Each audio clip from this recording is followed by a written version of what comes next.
O caixão de mogno descansava no altar da igreja de San Andrés, como um monumento à tragédia.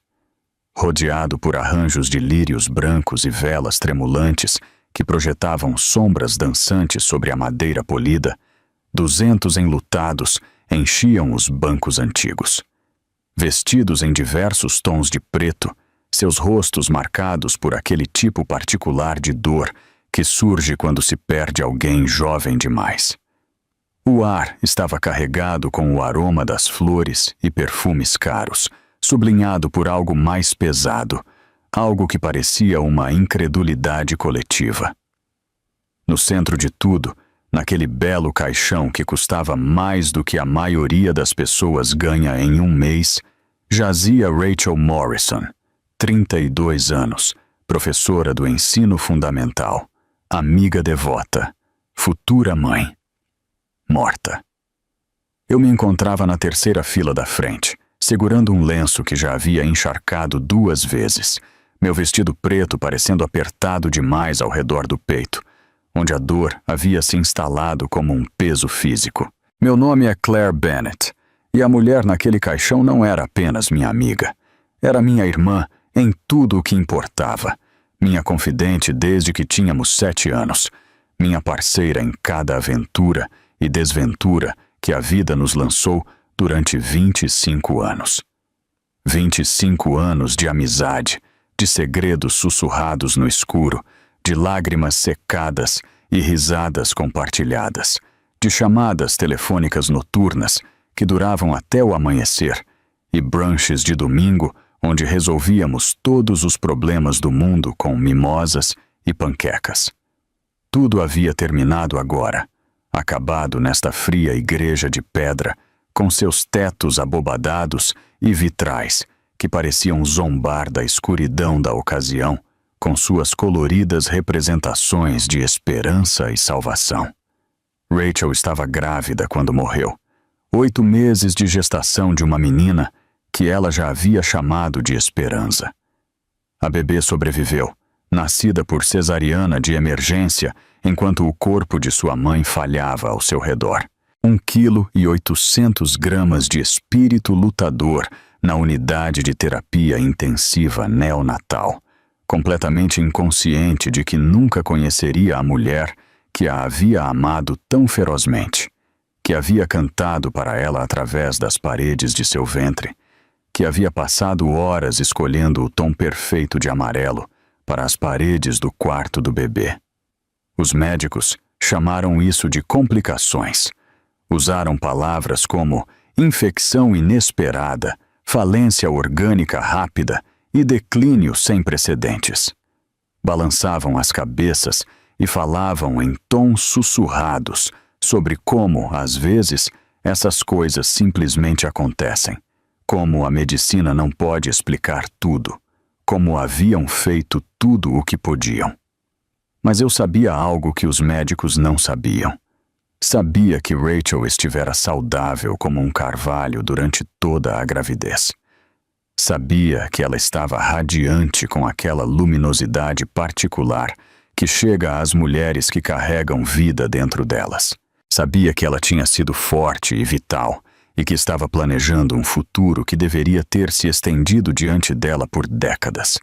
E sabia, com uma certeza que se assentava no meu estômago como uma pedra, que algo estava muito, muito errado com a rapidez com que ela havia se deteriorado. O padre estava falando, sua voz um murmúrio praticado de consolo e escrituras que lavava a congregação como água morna. Ele falava do plano de Deus, do descanso eterno e da promessa de reunião no céu. Eu mal o ouvia. Meus olhos estavam fixos no caixão, no arranjo de rosas brancas drapeado sobre sua tampa. Na fotografia emoldurada colocada ao seu lado, mostrando Rachel em seu melhor momento radiante, sorrindo para a câmera com a mão descansando sobre seu ventre grávido. Foi então que as pesadas portas de madeira no fundo da igreja se abriram de golpe. O som ressoou pelo santuário como um tiro, cortando as gentis palavras do padre e fazendo com que cada cabeça no local se voltasse para a fonte da interrupção. A luz do sol da tarde que entrava pela porta era cegante por um momento, silhuetando duas figuras contra seu brilho. Marcus Morrison entrou no funeral de sua esposa como se estivesse caminhando para uma reunião de negócios ligeiramente inconveniente. Usava um terno cinza carvão que provavelmente custava $3.000, seu cabelo escuro perfeitamente penteado, sua mandíbula firme com a confiança casual de um homem a quem nunca, em seus 35 anos de vida na Terra, disseram que não podia ter exatamente o que queria. Seus ombros estavam quadrados, seu passo sem pressa, sua expressão arranjada em algo que poderia ter passado por solene se você não olhasse muito de perto para seus olhos. Mas não foi Marcus quem fez toda a congregação arfar em uníssono. Foi a mulher ao seu lado. Jessica Crane entrou naquele funeral, segurando a mão de Marcus como se tivesse todo o direito de estar ali, como se pertencesse ao lado dele, como se não fosse a outra mulher, a amante, a destruidora de lares, que estivera dormindo com o marido de outra mulher, enquanto essa mulher carregava seu filho. Ela tinha 28 anos, loira daquela maneira cara com reflexos, que requer horas em uma cadeira de salão, bonita da maneira manufaturada que fala de personal trainers, dietas cuidadosas e uma rotina de cuidados com a pele que custa mais do que as parcelas do carro de algumas pessoas. Seu vestido preto era de grife, provavelmente Valentino, cortado para mostrar sua figura enquanto mantinha a aparência de modéstia apropriada para um funeral. Seus saltos eram Louboutins de sola vermelha que estalavam contra o chão de mármore a cada passo, um som obsceno no silêncio sagrado da igreja. Observei-a caminhar por aquele corredor central de braços dados com o marido da minha melhor amiga morta e senti algo dentro de mim virar gelo. Atrás de mim, ouvi a mãe de Rachel fazer um som que nunca esquecerei. Betty Johnson tinha 61 anos, uma mulher pequena tornada ainda menor pelas dificuldades da vida, que havia trabalhado turnos duplos em um restaurante de caminhoneiros na zona rural do Tennessee por 30 anos apenas para dar à sua filha uma chance de algo melhor.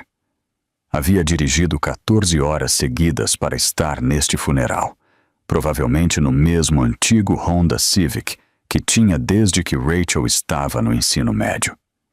Havia enterrado sua própria mãe, seu marido e agora sua única filha, e através de tudo havia mantido uma dignidade e graça que humilhava a todos que a conheciam. Mas ver seu genro entrar no funeral de sua filha com a amante quebrou algo em Betty Johnson. Ela fez um som como um animal ferido, um gemido de pura angústia que cortou através dos sussurros e arfadas, e seus joelhos cederam. Eu a peguei antes que caísse no chão, envolvendo meus braços ao redor de seu corpo frágil, sentindo-a tremer com soluços que não podia controlar. Aqui está algo que aprendi naquele momento. Parada naquela igreja com meus braços ao redor de uma mãe aflita, enquanto o traidor de sua filha desfilava sua amante na frente do caixão. Quando alguém te mostra quem é em seu pior momento, no momento em que a decência humana básica deveria prevalecer sobre tudo o mais, acredite neles. Isso não era a dor, tornando Marcus cruel. Isso não era choque ou confusão, ou alguma tentativa equivocada de encontrar consolo. Este era Marcus Morrison, finalmente deixando cair a máscara que usara durante anos, finalmente mostrando seu verdadeiro rosto a todos que alguma vez lhe haviam dado o benefício da dúvida. Já vi o lixo se tirar sozinho antes. Já vi pessoas revelarem seus verdadeiros caracteres em momentos de crise, mas nunca na minha vida tinha visto alguém fazer isso em um terno de $3.000. No funeral de sua esposa grávida, com sua amante de braços dados e um sorriso brincando nos cantos de sua boca, Marcus guiou Jessica para a primeira fila da igreja, para os assentos que haviam sido reservados para a família, para os lugares de honra diretamente em frente ao caixão, que continha a mulher a quem ele havia prometido amar e cuidar até que a morte os separasse. Sentou-se sem reconhecer Betty, sem sequer um olhar para a mulher que havia criado a esposa que ele acabava de enterrar. Jessica acomodou-se ao seu lado, cruzando as pernas na altura do tornozelo, como se estivesse em um almoço de caridade. Sua expressão cuidadosamente neutra, exceto pelo ligeiro curvar para cima nos cantos de seus lábios. Os sussurros começaram imediatamente, espalhando-se através dos bancos como fogo em grama seca. Vi telefones emergindo de bolsas e bolsos, apesar da solenidade da ocasião. Vi gente filmando abertamente, suas telas seguradas em ângulos que provavelmente achavam que eram sutis. Quando Marcus tomou seu assento, eu sabia que o escândalo já estava se tornando viral, espalhando-se através de plataformas de redes sociais, chats em grupo e redes de fofocas, enquanto o corpo de Rachel jazia frio em seu caixão a não mais de 6 metros de distância. O padre havia parado de falar. Estava de pé em seu pódio parecendo perdido, seus comentários preparados sobre a paz eterna e a misericórdia de Deus tornados absurdos pelo espetáculo que se desenrolava diante dele. Por um longo momento, ninguém parecia saber o que fazer. A tensão na igreja era tão espessa que eu podia saboreá-la, uma mistura amarga de indignação e incredulidade, e algo mais, algo que parecia quase como antecipação. Então o advogado Thomas Whitmore se levantou. Eu havia conhecido Tom Whitmore exatamente uma vez antes, 3 dias antes, quando ele havia me chamado ao seu escritório e me contado coisas sobre Rachel que eu nunca soubera. Coisas que me fizeram questionar o quão bem eu realmente conhecia minha melhor amiga. Coisas que me fizeram perceber que ela estava jogando um jogo que nenhum de nós entendia, e que as jogadas finais estavam prestes a ser feitas. Ele tinha 58 anos, distinto daquela maneira de dinheiro antigo de Connecticut, com cabelo prateado penteado para trás de uma testa alta e olhos azuis aguçados que pareciam ver tudo e não revelar nada. Havia sido advogado corporativo durante 30 anos antes de transicionar para planejamento patrimonial e tinha a autoridade tranquila de um homem que já vira de tudo e não se surpreendia com nada. Caminhou até a frente da igreja com passos medidos, seus movimentos sem pressa, sua expressão grave. O padre afastou-se sem uma palavra, cedendo o pódio a este orador inesperado. Senhoras e senhores, disse Whitmore, e sua voz chegou a cada canto da igreja sem necessidade de se elevar. Havia algo em seu tom que fez as pessoas se sentarem mais eretas, que fez os sussurros se apagarem, que fez até Marcus levantar os olhos de seu telefone com o primeiro indício de inquietação que eu vira em seu rosto desde que atravessou aquelas portas. Antes de concluir este serviço, fui instruído pela falecida a ler seu testamento final. Aqui e agora, em frente a todos que ela amou. Ele fez uma pausa e seu olhar percorreu a congregação antes de pousar em Marcus e Jessica na primeira fila. Suas palavras seguintes foram tranquilas, mas golpearam como marteladas. E todos os que a traíram. A postura confiante de Marcus mudou quase imperceptivelmente. Ao seu lado, a mão perfeitamente manicurada de Jessica apertou-se em seu braço, seus nós dos dedos ficando brancos sob suas unhas francesinhas. Whitmore tirou do interior de sua jaqueta um envelope grosso, do tipo que os advogados usam para documentos importantes. Segurou-o no alto para que todos pudessem vê-lo.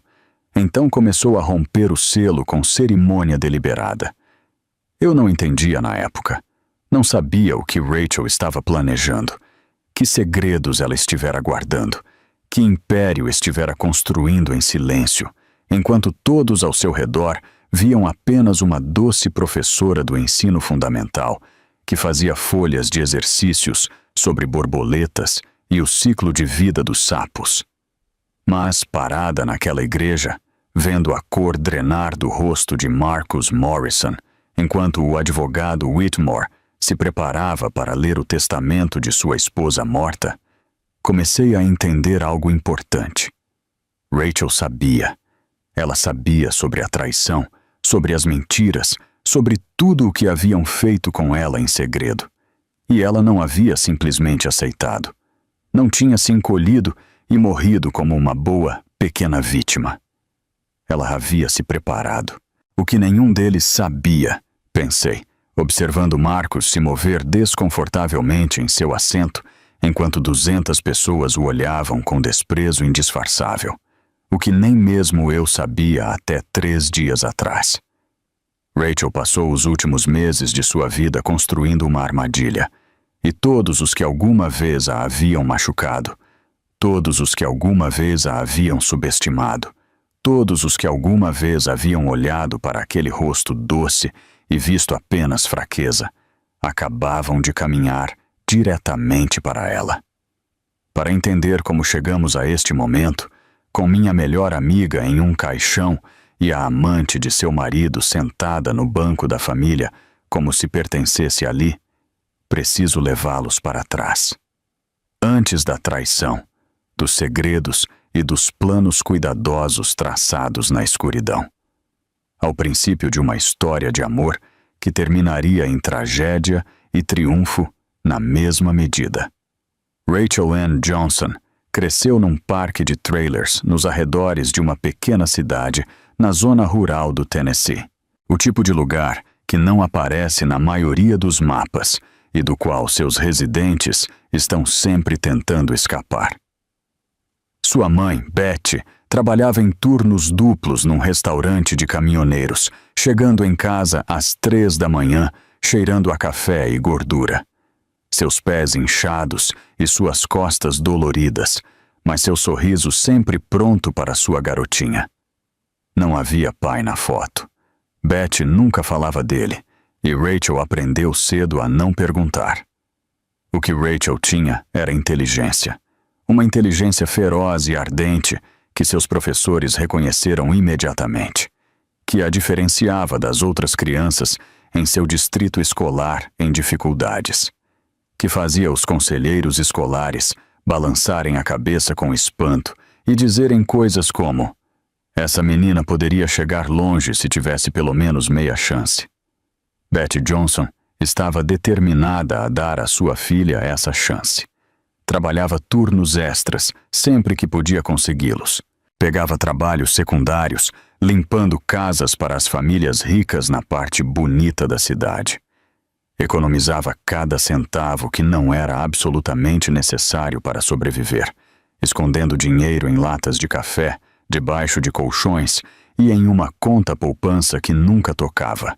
Não importava quão desesperadas as coisas ficassem. Quando Rachel tinha 17 anos, recebeu uma bolsa integral para a Universidade da Virgínia.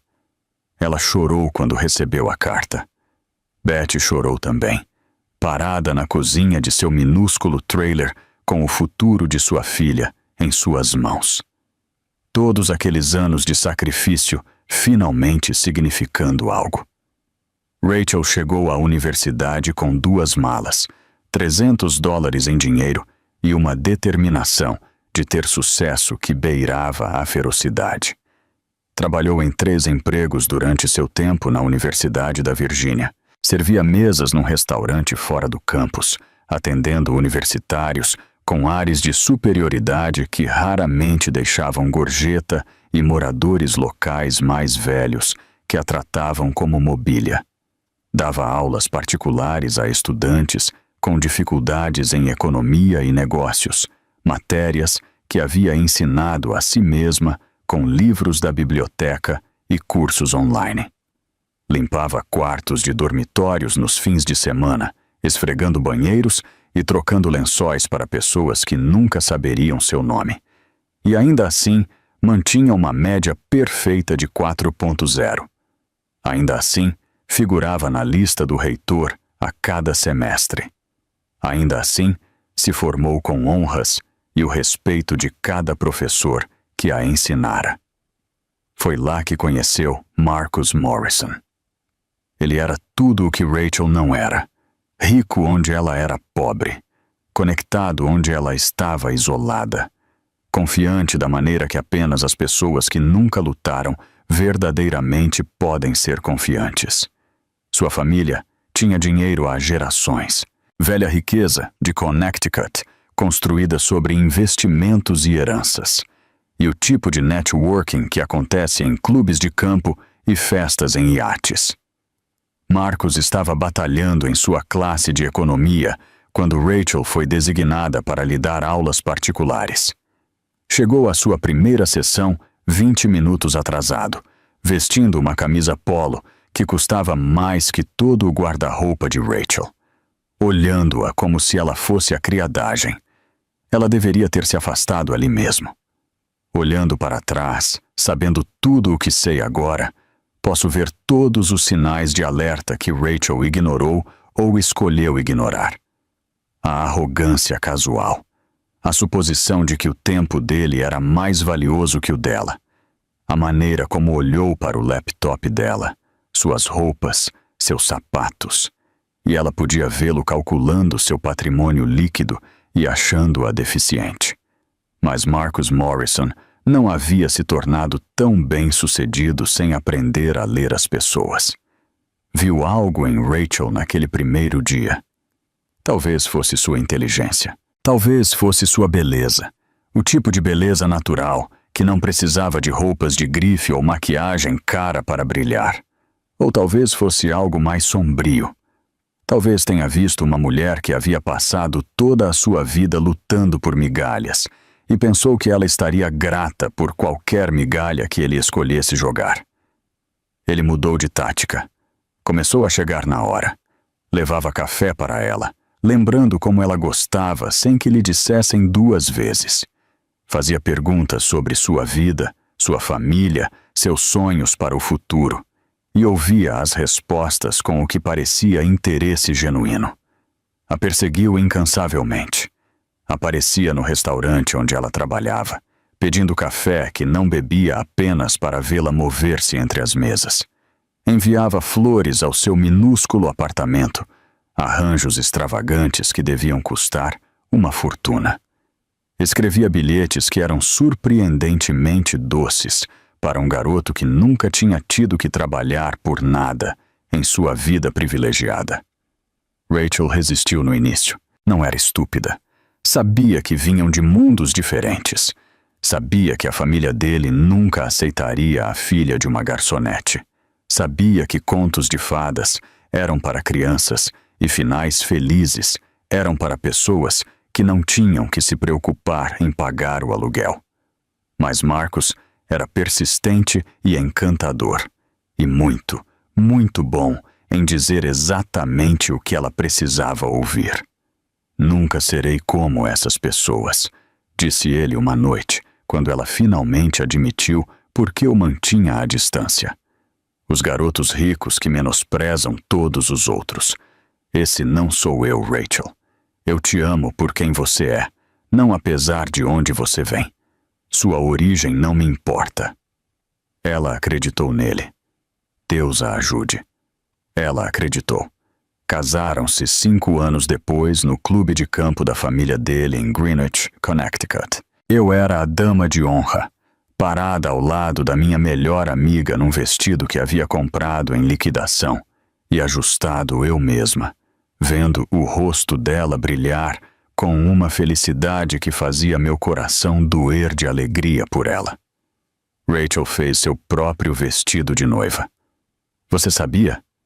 Ela o desenhou e costurou à mão durante 6 meses, porque Diana Morrison, a mãe de Marcus, recusou-se a pagar por um vestido para o que ela chamava de a criada. Lixo de trailer não merece usar Vera Wang, disse Diana, sem saber que eu estava logo na esquina, ouvindo cada palavra envenenada.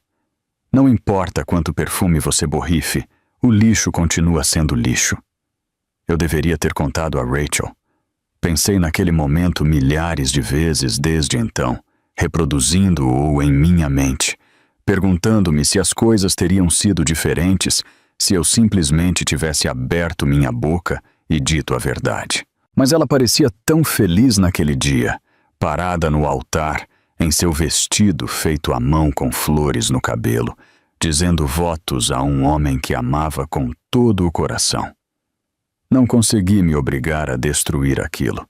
Talvez isso me faça uma covarde. Talvez me faça cúmplice de tudo o que se seguiu. Tive muito tempo para pensar nisso, e ainda não sei a resposta. A recepção do casamento foi bonita e terrível na mesma medida. Bonita porque Rachel estava radiante, porque o lugar era impressionante, porque por algumas horas parecia que o amor realmente podia conquistar todas as diferenças entre duas pessoas de mundos opostos.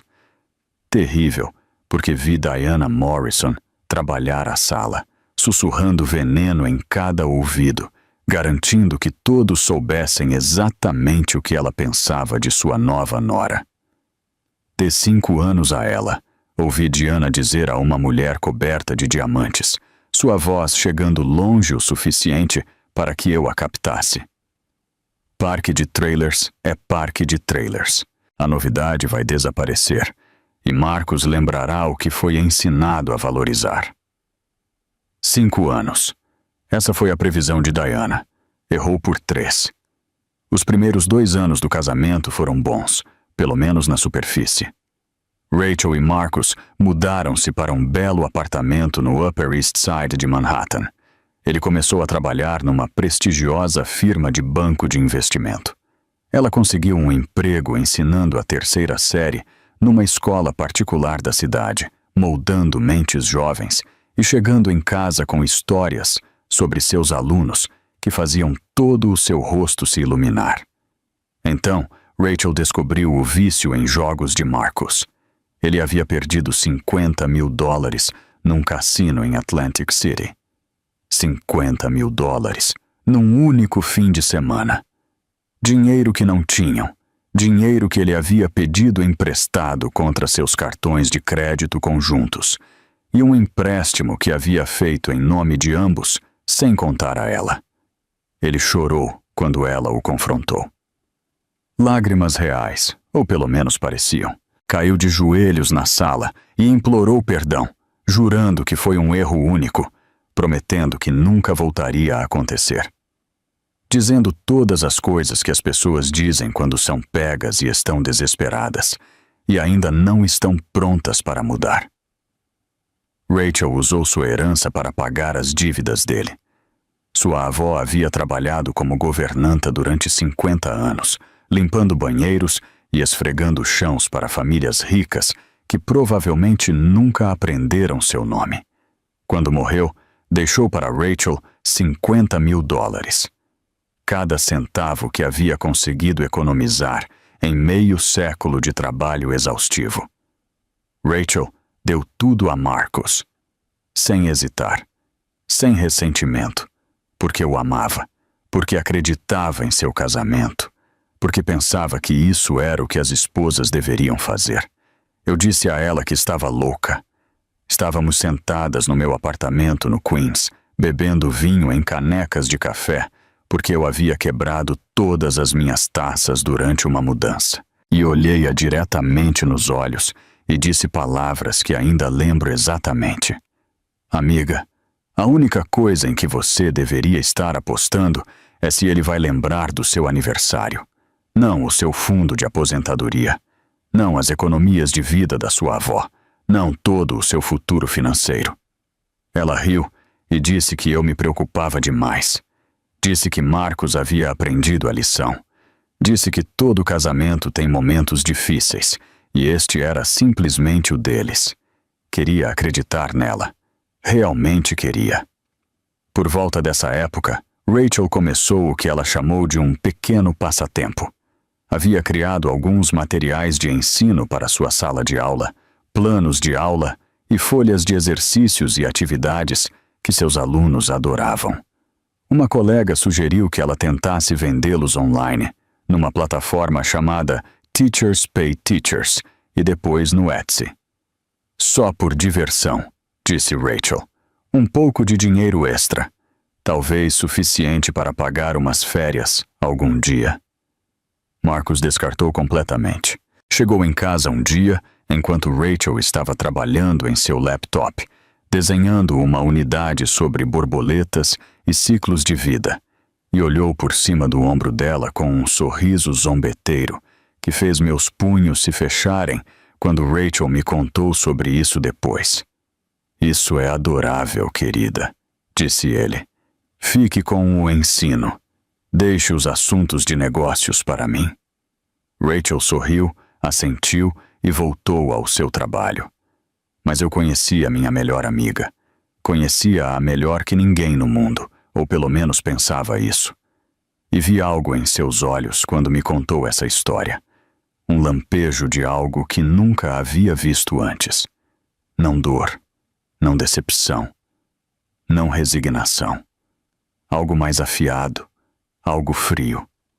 Algo que parecia quase como cálculo. Olhando para trás, acredito que esse foi o momento em que tudo mudou. O momento em que Rachel deixou de ser a garota ingênua do Tennessee, que acreditava em contos de fadas, e começou a se tornar algo completamente diferente. Algo paciente, algo estratégico, algo perigoso. Mas não entendi isso na época. Não vi o que realmente estava acontecendo por trás do sorriso doce e do comportamento gentil da minha melhor amiga. Pensei que ela estava lidando com a situação. Pensei que estava se ajustando. Pensei que estava fazendo o que as mulheres têm feito há séculos quando se encontram presas em casamentos difíceis sem uma saída clara. Não tinha ideia de que ela estava construindo um império. Os anos passaram com a enganosa tranquilidade de águas profundas que ocultam correntes mortais. Na superfície, Rachel Morrison era o epítome da esposa perfeita. Organizava jantares para os sócios de Marcus, preparava coquetéis impecáveis, sorria nas festas da empresa com a graça de alguém nascida para aquele papel. Ninguém suspeitava que, sob essa fachada de domesticidade, brilhava uma mente que estava superando a todos na sala. Todas as manhãs, Rachel levantava às 4:30, antes que Marcus sequer pensasse em abrir os olhos. Nessas horas silenciosas do amanhecer, enquanto o apartamento de Manhattan dormia e a cidade mal começava a despertar, ela trabalhava. Seus dedos voavam sobre o teclado de um laptop que Marcus não sabia que existia, guardado num compartimento secreto de seu armário, atrás de caixas de sapatos que ele nunca se daria ao trabalho de verificar. O que havia começado como folhas de exercícios sobre borboletas havia se transformado em algo exponencialmente maior. Rachel não apenas vendia materiais de ensino, havia construído uma plataforma completa. EduSpark Digital começou como um site modesto, onde professores podiam trocar recursos. No segundo ano de operação, já tinha 50.000 usuários registrados. No terceiro, havia licenciado conteúdo para 3 distritos escolares estaduais. No quarto, empresas de treinamento corporativo batiam à sua porta. Ela aprendeu tudo. Código de programação, com tutoriais gratuitos online. Marketing digital, assistindo a vídeos às 2 da manhã. Negociação de contratos, lendo livros que pedia emprestados da biblioteca pública. Estruturas legais, consultando com Tom Whitmore, o velho amigo de sua mãe, que se tornara seu consultor de confiança e o arquiteto de seu anonimato empresarial. Tom fora fundamental desde o início. Você precisa de proteção. Ele lhe dissera em sua primeira reunião séria, há 6 anos, quando Rachel lhe confessou suas suspeitas sobre a verdadeira natureza de Marcus.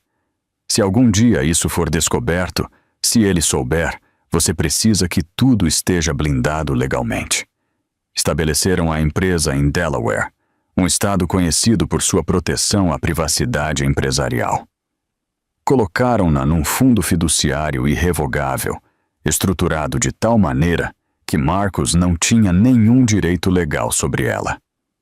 Rachel nunca usou dinheiro do casamento para financiar seu crescimento. Cada centavo de investimento vinha dos lucros do próprio negócio, reinvestidos meticulosamente. Era brilhante, era exaustivo e era completamente invisível. Marcus, enquanto isso, continuava acreditando que sua esposa era exatamente o que ele pensava que era.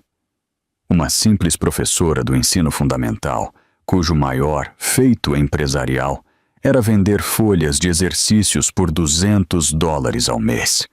Ele revisava obsessivamente as contas bancárias conjuntas, monitorava os gastos dela, controlava cada centavo a que ela supostamente tinha acesso. Nunca lhe ocorreu procurar o que não sabia que existia. A arrogância dos homens como Marcus era previsível. Ele assumia que, porque Rachel vinha da pobreza, porque sua mãe era garçonete, porque ele lhe dera acesso a um mundo de privilégio que ela nunca teria conhecido de outra maneira, ela era inerentemente incapaz de ser mais inteligente que ele. Seu desprezo era seu ponto cego, e Rachel o explorava sem piedade. Ela mantinha registros de tudo. Cada mentira que ele dizia, cada promessa que quebrava, cada vez que acessava as contas conjuntas sem o conhecimento dela. Instalou um registrador de teclado, Keylogger, no laptop dele 3 anos depois de descobrir seu vício em jogo, capturando cada senha, cada mensagem, cada rastro digital de sua traição. O dia que descobriu a conta de e-mail secreta foi um ponto de inflexão. Rachel estava revisando os registros do Keylogger quando encontrou algo novo. Um endereço de e-mail que não reconhecia, com uma senha que era pateticamente óbvia. O nome do cachorro da infância de Marcus, combinado com sua data de nascimento. Típico. Os homens como ele sempre pensavam que eram mais espertos do que realmente eram. O que encontrou nessa conta a congelou na cadeira. Mensagens para intermediários nas Ilhas Cayman, transferências bancárias numeradas, passaportes falsos sendo processados, passagens de avião para a Costa Rica, documentos que detalhavam exatamente quanto dinheiro Marcus planejava levar quando finalmente decidisse desaparecer. Não era apenas um homem que tinha uma aventura ou problemas de jogo. Era um homem que estava planejando metodicamente abandonar sua esposa e ficar com tudo o que podia roubar no processo. Rachel leu cada documento 3 vezes. Depois, fechou o laptop. Serviu-se de um copo d'água e sentou-se em silêncio por 1 hora, processando a magnitude do que havia descoberto.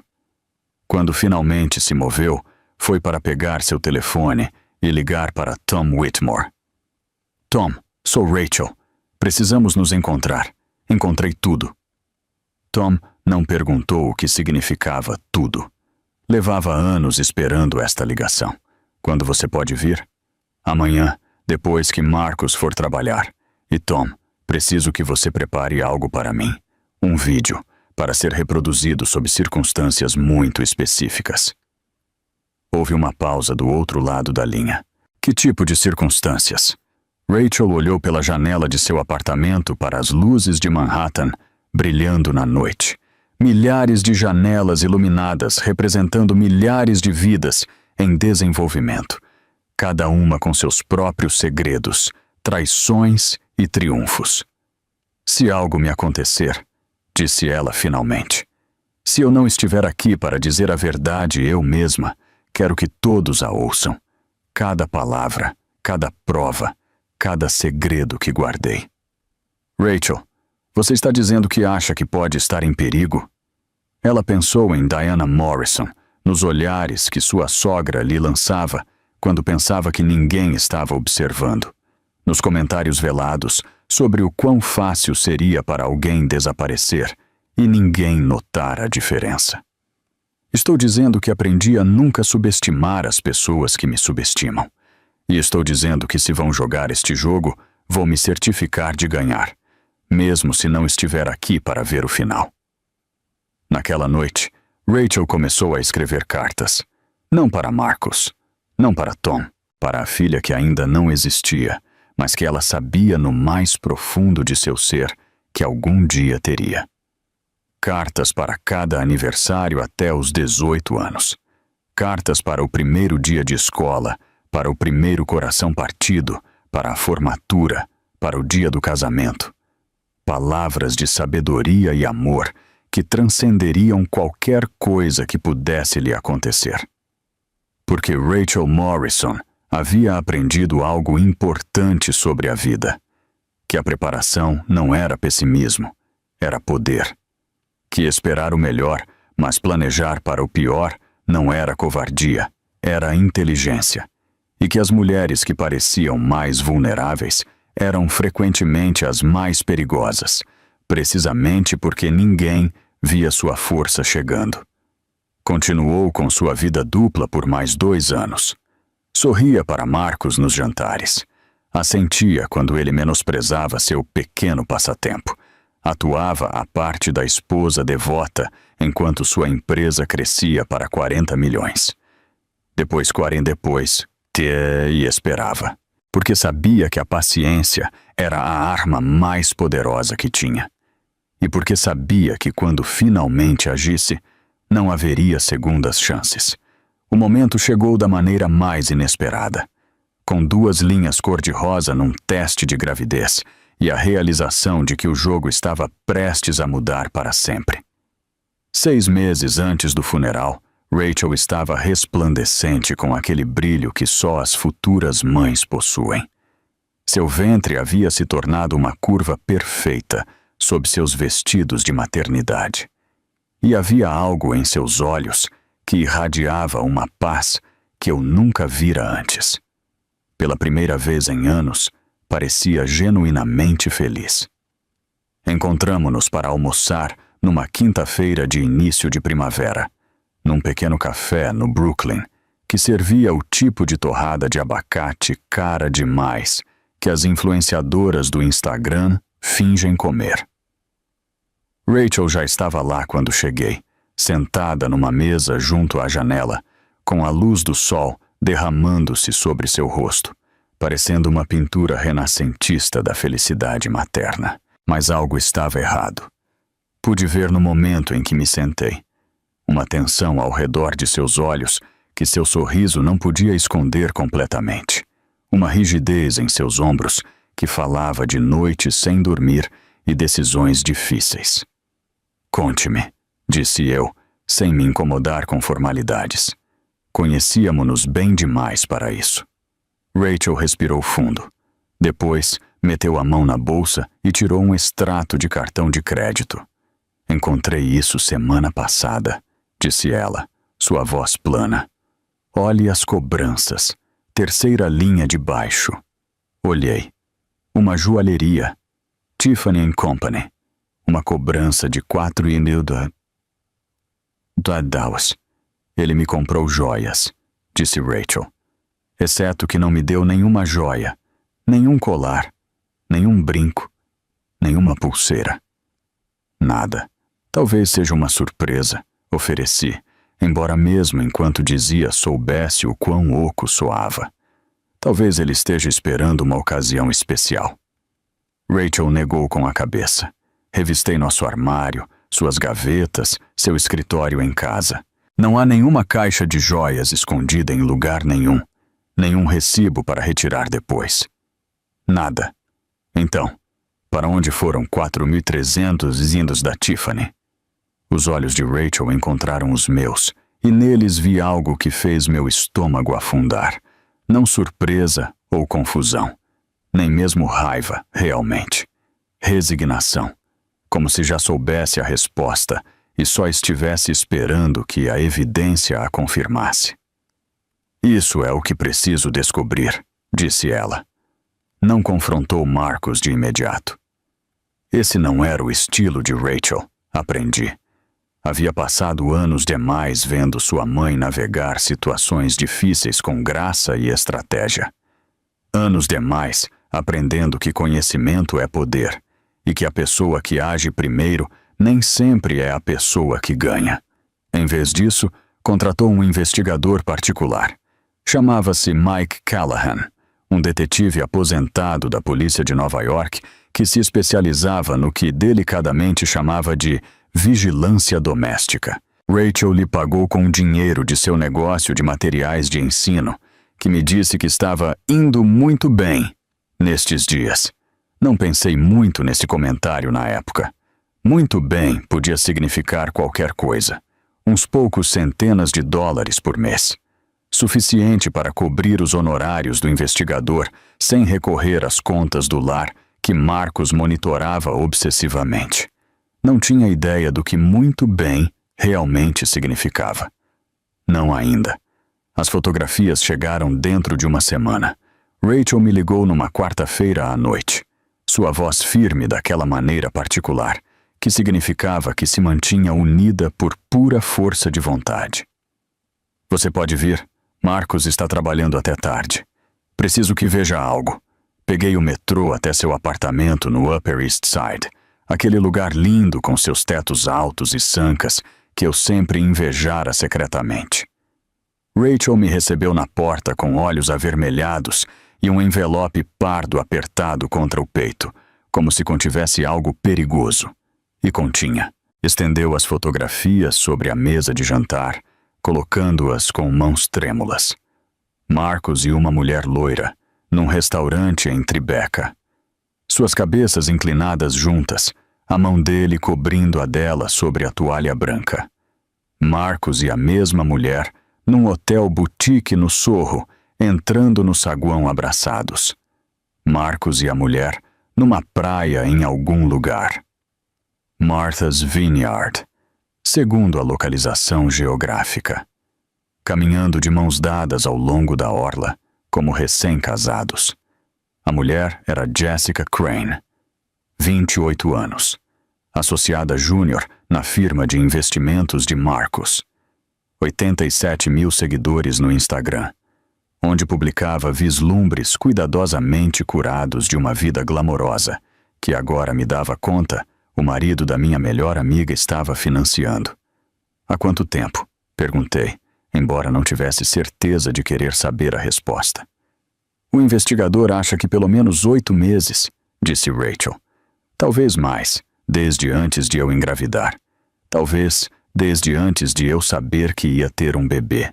Sentamo-nos em silêncio por um longo momento, as fotografias estendidas entre nós como evidência na cena de um crime. O que de certo modo eram. O que você vai fazer? A mandíbula de Rachel se tensou. Vou pensar, vou planejar, e depois vou me certificar de que, quando agir, esteja pronta para o que vier depois. Uma semana depois, Rachel confrontou Marcus. Estavam parados na cozinha de seu belo apartamento. Rachel estava calma, controlada, segurando as fotografias na mão e fazendo uma pergunta simples. Há quanto tempo isso está acontecendo? Marcus não negou. Não se desculpou. Não caiu de joelhos e implorou perdão como havia feito quando ela descobriu suas apostas. Em vez disso, atacou.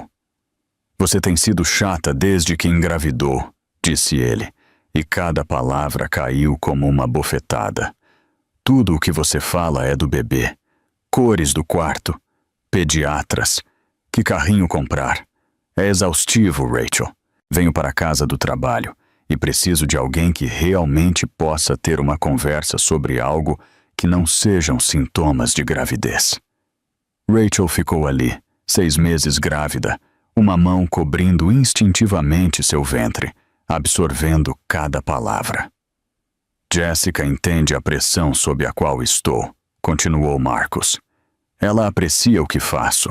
Não me repreende por chegar tarde para jantar ou passar tempo demais no escritório. É compreensiva, é excitante.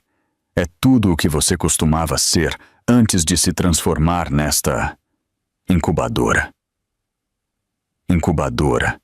Chamou sua esposa grávida de incubadora, tão casualmente como poderia comentar sobre o clima. Mas Marcos não havia terminado. A crueldade havia estado se acumulando durante anos, parecia, contida por qualquer fina aparência de decência que ele vinha mantendo. Agora saía como veneno de um recipiente quebrado. O que você vai fazer a respeito de qualquer forma? Me deixar? Com que dinheiro? Você não tem nada, Rachel. Nada sem mim. Esse salário de professora não cobriria o aluguel de uma kitnet nesta cidade. Seu pequeno negócio de artesanato vendendo planos de aula? Por favor, isso é um passatempo, não uma renda. Aproximou-se mais, pairando sobre ela, usando sua altura como uma arma. Sua mãe era garçonete num restaurante de caminhoneiros, e você é igual a ela. Uma ninguém. Um caso de caridade. Te tirei daquele parque de trailers e te dei uma vida que você nunca poderia ter conseguido sozinha. Tudo o que você tem, tudo o que você é por minha causa. Sua voz baixou para um sussurro que era de alguma maneira mais ameaçador do que se tivesse gritado. Se tentar se divorciar de mim, eu te destruirei. Ficarei com este apartamento. Ficarei com nossas contas bancárias. Ficarei com o bebê. Minha família tem os melhores advogados de Nova York. Advogados que trabalharam para os Morrison desde antes de você nascer. Sua família não tem nada. Sem dinheiro, sem conexões, sem poder. Você passará anos brigando comigo na corte e, no final, terá perdido tudo. Estará exatamente onde começou. Arruinada, sozinha, vivendo em algum apartamento caindo aos pedaços com nossa filha nos fins de semana. Se tiver sorte, é isso que você quer? É essa a vida que quer para nossa filha? Rachel não respondeu. Não podia. Sua voz a havia abandonado, roubada pela magnitude de sua crueldade, pela realização de que o homem com quem se havia casado, o homem que havia amado e por quem se havia sacrificado e no qual havia acreditado, nunca havia existido de verdade. Naquela noite, depois que Marcos saiu para encontrar Jessica, Rachel dirigiu até um estacionamento na Quinta Avenida. Sentou-se em seu carro por 2 horas e chorou até que não lhe restasse nada. Até que seus olhos estivessem inchados, sua garganta em carne viva e suas mãos com cãibras de agarrar o volante. Ela me ligou daquele estacionamento, soluçando tão forte que eu mal podia entendê-la. Queria dirigir até Manhattan imediatamente, abraçá-la, dizer-lhe que tudo ficaria bem. Mas ela não me deixou ir.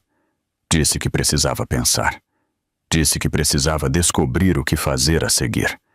Aqui está algo que aprendi naquele dia, algo que ficou comigo desde então. Quando um homem te diz que você não é nada sem ele, não está te ameaçando, está confessando. Está dizendo seu maior medo, o que o mantém acordado à noite, a verdade que não pode suportar enfrentar. Está aterrorizado de que você perceba que ele não é nada sem você. Que todo o seu poder, dinheiro e conexões não significam nada se você decidir ir embora. Que ele construiu todo o seu senso de autoestima mantendo você pequena.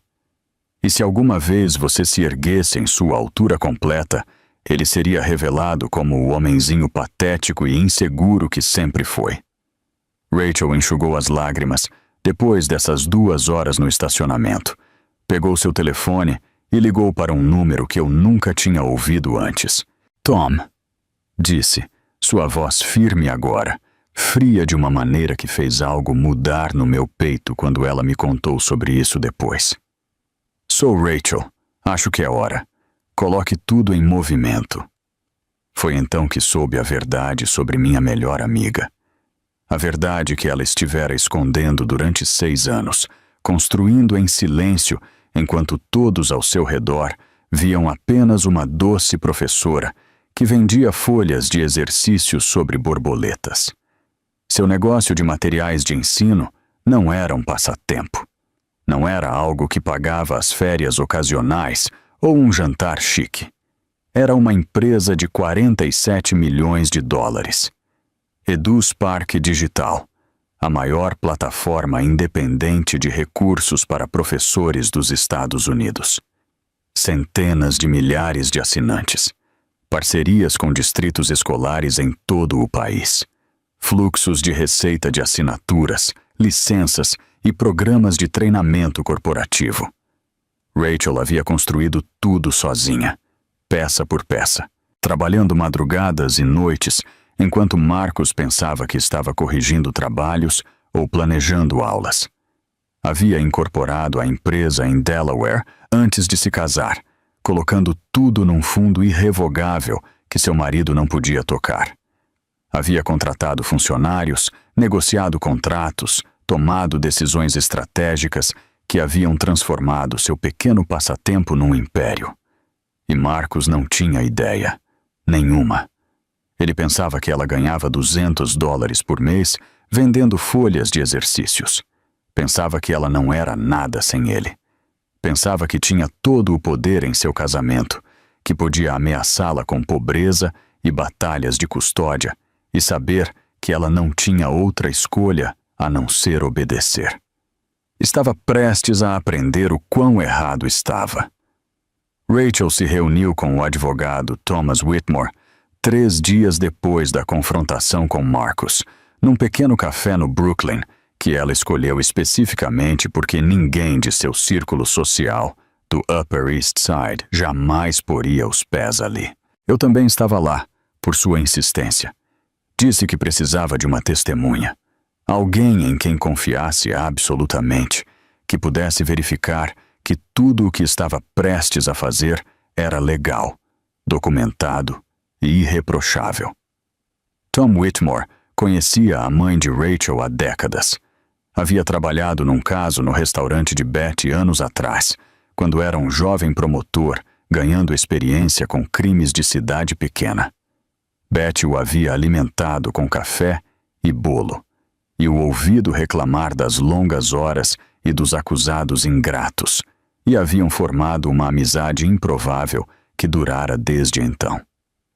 Quando Rachel precisou de conselho legal sobre iniciar seu negócio, chamou Tom.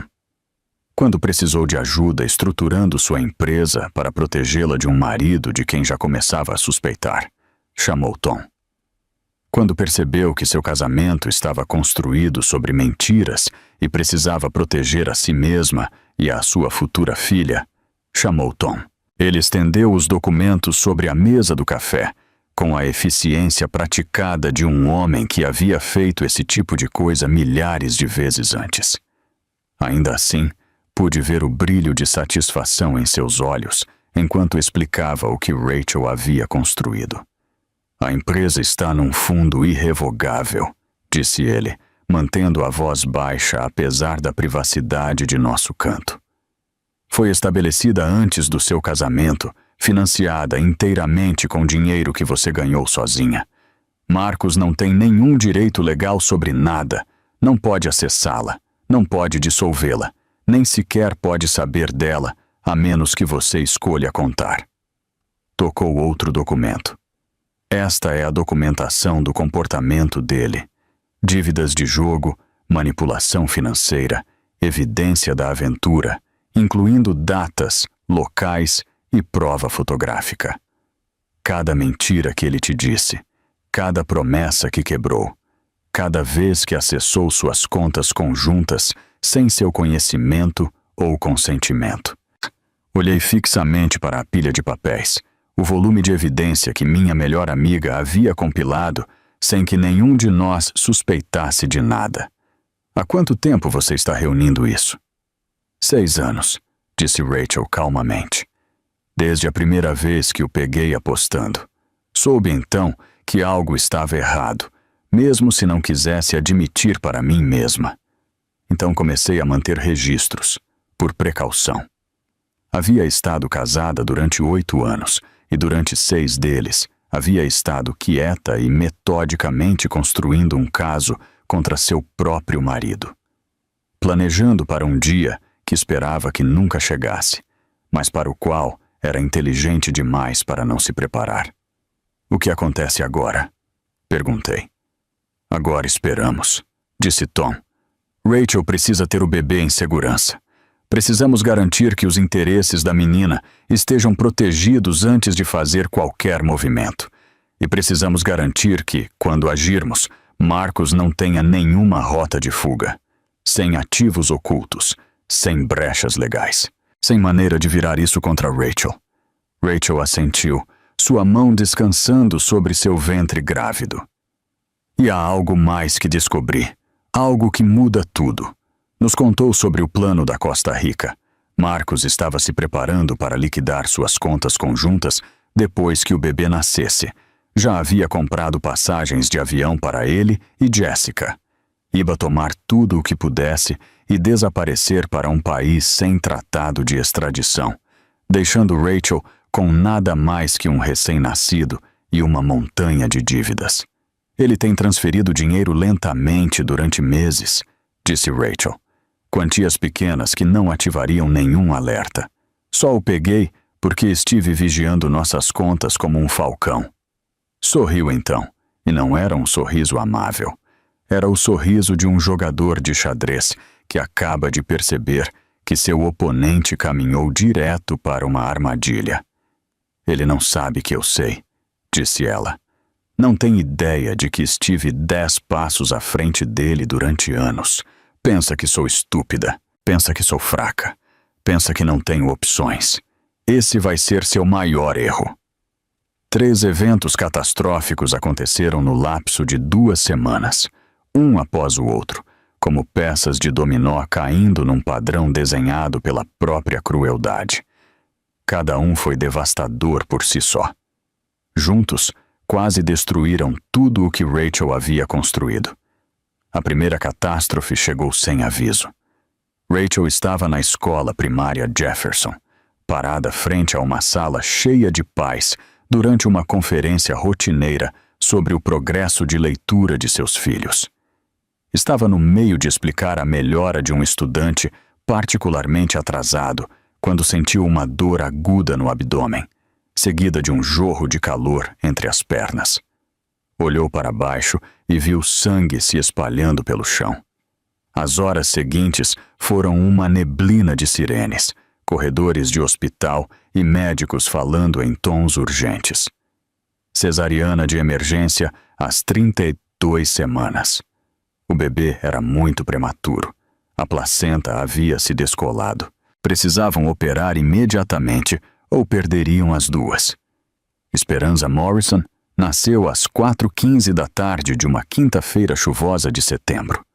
1,8 kg de espírito lutador, imediatamente levada para a unidade de terapia intensiva neonatal, onde tubos e monitores a manteriam viva enquanto seu minúsculo corpo aprendia a fazer o que a natureza não lhe dera tempo suficiente para preparar. Rachel sobreviveu à cirurgia. Apenas. Perdeu uma quantidade perigosa de sangue e sua pressão arterial caiu tanto que os médicos não tinham certeza se ela passaria a noite. Mas passou, porque Rachel nunca foi de desistir. Porque tinha muitos assuntos inacabados para se render agora. Despertou numa cama de hospital 3 dias depois, fraca como um gatinho, seu corpo uma sinfonia de dor e exaustão. A primeira coisa que perguntou foi sobre Esperanza. A segunda foi sobre seu telefone. Não podia executar seu plano de uma cama de hospital. Não podia se reunir com Tom Whitmore, ou monitorar as contas de Marcos, ou preparar os documentos legais que protegeriam sua filha. Cada dia que passava se recuperando era um dia em que Marcos poderia descobrir o que ela estivera construindo. Poderia encontrar alguma maneira de virar o jogo. Poderia escapar para a Costa Rica antes que ela pudesse detê-lo. Ela o via cada vez mais ansioso enquanto seu corpo se recusava a cooperar com o cronograma. Supunha-se que devia ser forte agora. Supunha-se que devia estar lutando. Em vez disso, estava presa numa cama de hospital, dependente de médicos, enfermeiras e um marido que visitava raramente e ficava brevemente. Essa foi a primeira catástrofe. A perda de tempo, de força, de controle. A segunda chegou 3 dias depois, na forma de uma visitante que Rachel não esperava. Diana Morrison chegou ao hospital com um buquê de flores e uma manta de cachemir para o bebê, vestida no tipo de elegância casual que provavelmente custava mais que meu salário mensal. Beijou a bochecha de Rachel com lábios que nunca haviam aprendido a formar afeto genuíno e se acomodou na cadeira ao lado da cama com o ar de quem pretendia ficar um pouco. "Vim ajudar", disse Diana, sua voz doce como anticongelante. "Marcos está tão ocupado com o trabalho e você precisa de alguém que cuide de você enquanto se recupera. Somos família, afinal." Rachel estava fraca demais para discutir, cansada demais para notar a maneira como os olhos de Diana revoluteavam para o telefone na mesa de cabeceira, para o laptop na bolsa junto à janela. Medicada demais para ver o predador rondando por trás da pele de cordeiro. Cheguei ao hospital naquela tarde para visitar Rachel, carregando uma sacola com seus biscoitos favoritos e um livro que pensei que ela poderia gostar. Empurrei a porta de seu quarto, esperando encontrá-la sozinha ou talvez com uma enfermeira revisando seus sinais vitais. Em vez disso, encontrei Diana Morrison, inclinada sobre a mesa de cabeceira de Rachel, o telefone de Rachel nas mãos, rolando por algo na tela com intensa concentração. Rachel estava dormindo. As máquinas ao lado de sua cama apitavam constantemente, bombeando medicamentos que a mantinham sedada enquanto seu corpo sarava. Não tinha ideia do que estava acontecendo a menos de 1 metro de sua forma inconsciente. "Diana", disse eu, e minha voz saiu afiada o suficiente para cortar vidro. Ela levantou os olhos e por apenas um momento vi algo neles. Triunfo, satisfação, o olhar de uma caçadora que finalmente encurralou sua presa. Então desapareceu, substituído por um sorriso agradável e uma expressão inocente que teria enganado qualquer um que não estivesse olhando cuidadosamente. "Claire, querida, só estava verificando se Rachel havia recebido alguma mensagem importante. Sabe como ela se preocupa com aquele pequeno negócio dela?" Deixou o telefone e recolheu suas coisas com graça, sem pressa. "Tenho que ir, mas voltarei amanhã. Certifique-se de que ela descanse." Saiu do quarto como se não tivesse feito nada de errado, deixando para trás apenas o leve aroma de perfume caro e a fria certeza no meu estômago de que algo terrível acabara de acontecer. Agarrei o telefone de Rachel no momento em que Diana saiu. Não sabia sua senha, mas podia ver os aplicativos recentes na tela de bloqueio. E-mail, notas, documentos, todos acessados na última hora. Despertei Rachel e contei tudo. A cor foi drenada de seu rosto enquanto eu falava. Suas mãos tremeram enquanto pegava o telefone de minhas mãos e olhava seu histórico, vendo todas as coisas que Diana havia acessado. E-mails sobre o divórcio, mensagens para Tom Whitmore, documentos que faziam referência a Edus Park e sua avaliação de $47 milhões. "Ela sabe", sussurrou Rachel. "Ela sabe tudo." E Diana ligou para Marcos naquela noite. Descobrimos depois o que ela lhe disse, quando as peças finalmente se encaixaram. Contou-lhe sobre a empresa secreta de Rachel, sobre os papéis do divórcio sendo preparados, sobre a evidência que Rachel havia reunido contra ele. Contou-lhe tudo. E Marcus Morrison chegou ao hospital na manhã seguinte como uma tempestade tocando a terra. Irrompeu no quarto de Rachel enquanto ela tentava amamentar Esperança pela primeira vez. Seu corpo ainda fraco, sua mente ainda nublada pela medicação. A bebê não estava pegando corretamente, e Rachel estava chorando de frustração. E então, de repente, seu marido estava lá, pairando sobre sua cama com fúria nos olhos. Acha que pode me deixar? Sua voz era um silvo, baixo o suficiente para que as enfermeiras lá fora não ouvissem, mas vicioso o suficiente para tirar sangue. Acha que seu pequeno site de professora me assusta? Sei tudo agora, Rachel. Minha mãe me contou tudo. Inclinou-se mais perto. Perto o suficiente para que ela pudesse cheirar o café em seu hálito. Vou te enterrar na corte. Vou levar a esperança. Minha mãe testemunhará que você é mentalmente instável, que a gravidez quebrou seu cérebro, que você não está apta para cuidar de uma criança. Nunca voltará a ver sua filha. A segurança do hospital o removeu 10 minutos depois, quando uma enfermeira ouviu Rachel chorar e veio investigar. Mas o dano estava feito. Todo o seu planejamento cuidadoso, toda a sua meticulosa preparação, toda a sua esperança de uma vitória limpa, destroçada pela espionagem de sua sogra e a fúria de seu marido. Soluçou durante horas depois que ele se foi. Segurou Esperança nos braços e chorou até não lhe restar nada, até seus olhos estarem inchados, fechados e sua voz ter sumido, e os monitores ao lado de sua cama começaram a apitar em alarme. Essa foi a segunda catástrofe, a perda do segredo, da surpresa, da vantagem. A terceira foi a pior de todas. A condição de Rachel piorou dramaticamente durante os dias seguintes. Uma infecção, disseram os médicos, embora parecessem desconcertados por sua agressividade. A encheram de antibióticos, mas nada parecia ajudar. Sua febre disparava. Seus órgãos mostravam sinais de estresse.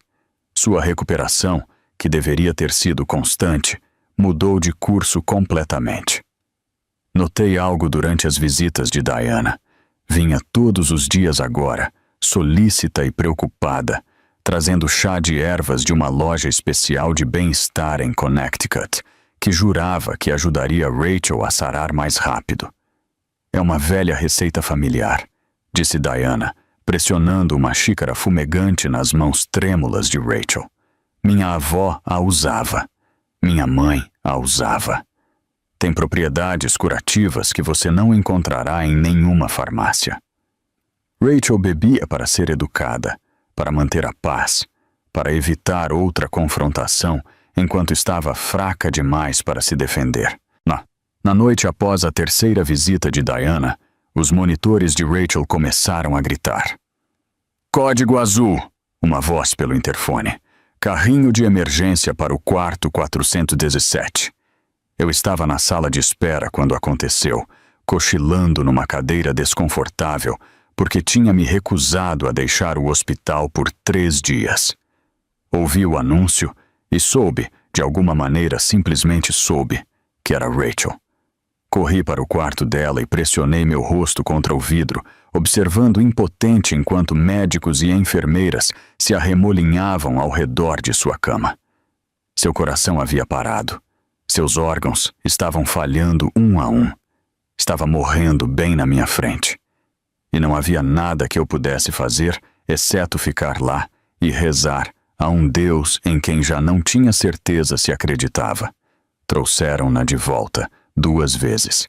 Na segunda vez, não tinham certeza se ela sobreviveria. Mas sobreviveu. Sempre o fazia. Quando abriu os olhos na manhã seguinte, eu estava sentada ao lado de sua cama, segurando sua mão como se pudesse fisicamente mantê-la atada a este mundo através de pura força de vontade. Ela me olhou com uma clareza que cortou através de toda a medicação e exaustão, e disse 3 palavras que mudaram tudo. Diana está me envenenando. Rachel, comecei, pronta para descartar como paranoia, como a febre falando. Como qualquer coisa, exceto o que meu instinto já estava me gritando. Guardei a xícara. A voz de Rachel era fraca, mas certeira. A última xícara de chá que ela me trouxe está na gaveta da minha mesa de cabeceira. Mande analisar, Claire, e guarde amostras do meu sangue e cabelo do hospital. Cadeia de custódia documentada. Agarrou meu pulso com surpreendente força. Não vou conseguir, Claire. Posso sentir. O que quer que ela esteja me dando está ganhando. Mas não vou deixar que ganhem. Não, Diana. Não, Marcos. Nenhum deles. Rachel me fez prometer naquele dia. Prometer que reproduziria o vídeo que ela havia gravado. Prometer que me certificaria de que todos estivessem assistindo quando a verdade saísse. Prometer proteger Esperança, não importa o que acontecesse depois. Fiz essas promessas e pretendia cumprir cada uma delas. Simplesmente não sabia ainda o que mantê-las custaria. Rachel foi transferida para cuidados paliativos numa manhã chuvosa de terça-feira, 3 semanas após o nascimento de Esperança. A infecção havia se espalhado apesar de cada antibiótico que os médicos haviam tentado. Seus órgãos estavam falhando em câmera lenta, desligando-se um a um como luzes apagando numa casa ao fim de uma festa.